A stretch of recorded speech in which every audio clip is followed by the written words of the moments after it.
Making sense of mathematical rules, order of operation and properties. Have you ever followed a recipe or built something using instructions? Doing the right order is really important. Otherwise, you may end up with a cake that doesn't rise or a bookshelf that falls apart.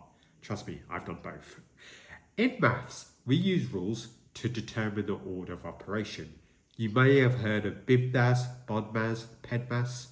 These help tell us what steps we need to do first.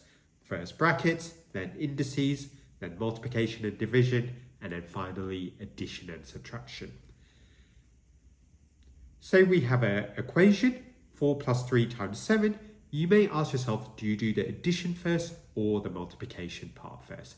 So in this topic, we're going to learn exactly the order in which we do that.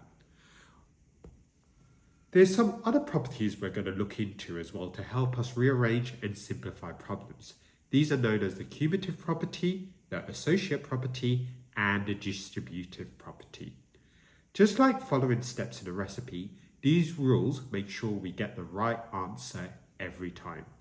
These rules and properties are tools to help solve problems efficiently and accurately. With practice, they'll become second nature. So let's jump in